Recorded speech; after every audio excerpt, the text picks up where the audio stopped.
Je suis décidé. Mécatronique. Je suis décidé. Maman, papa, je vais étudier l'ingénierie mécatronique.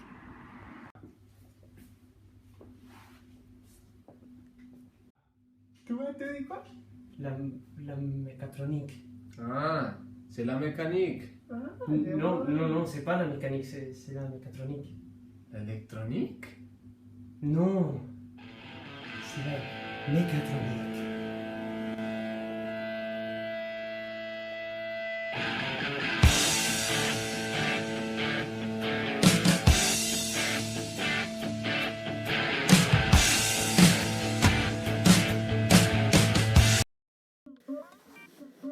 Qu'est-ce que l'ingénierie mécatronique?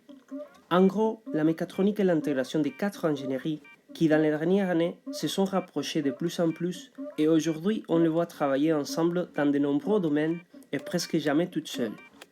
Ce sont les ingénieries mécaniques, électroniques, informatiques et contrôle.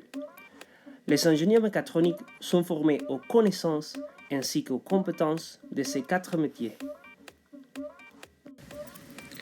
Un système mécatronique a besoin de connaître son environnement. L'électronique donne à l'ingénierie mécatronique les outils pour obtenir, traiter et analyser l'information de l'environnement. On peut interpréter notre monde comme un monde de signaux que l'on obtient grâce à des capteurs qui sont capables d'interpréter un changement physique comme un changement électronique. Puis il faut les traiter pour obtenir un signal qui soit mesurable par un élément électronique. Enfin, cette information est à notre disponibilité pour l'analyser ou l'utiliser dans notre système mécatronique. La partie informatique est vraiment intéressante en elle-même.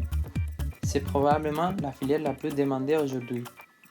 Du point de vue de la mécatronique, l'informatique est utilisée pour créer des interfaces qui permettent la commande des machines, le transfert et traitement des données et l'affichage des informations qui sont importantes pour l'utilisateur.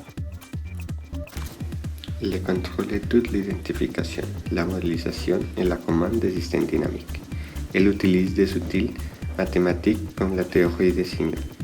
C'est une partie essentielle de la mécatronique parce qu'elle permet aux éléments développés de réaliser des tâches de manière autonome.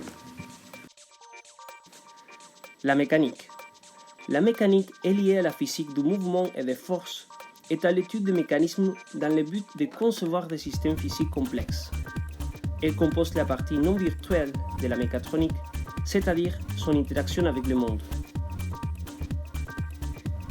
C'est pas très simple d'expliquer ce qu'est l'ingénierie mécatronique, même pour les étudiants. Je pense que c'est parce que nous avons une idée de ce que nous allons faire lorsque nous aurons fini nos études, mais à chaque fois qu'on fait un nouveau cours, à chaque fois qu'on travaille sur un projet différent ou qu'on étudie un peu un autre thème, on trouve de nouvelles possibilités. On se rend compte que les applications sont infinies. On peut trouver une manière d'appliquer la mécatronique dans n'importe quelle activité ou produit. Et surtout, c'est ça que je trouve le plus intéressant, c'est qu'on peut considérer la mécatronique comme un ensemble d'outils avec lesquels nous pouvons générer de nouveaux produits ou services. Ce que je veux dire, c'est qu'il y a une infinité de champs d'application à la mécatronique, mais aussi, en utilisant la créativité, on peut en créer de nouvelles. Les labos sont les endroits où l'on a l'opportunité de mettre en place ce que l'on a appris pendant les cours théoriques.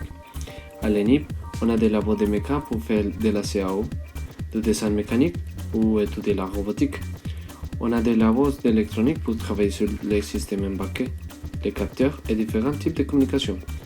Et l'on a des labos informatiques pour programmer différents types de langues de programmation, développer des applications web, mobiles ou IHM. La mécatronique, c'est une ingénierie interdisciplinaire dont l'objectif est la conception des systèmes automatiques et le contrôle des systèmes complexes. Par conséquent, elle a des applications dans des domaines aussi divers que la neuroscience, l'aéronautique ou la biomédecine.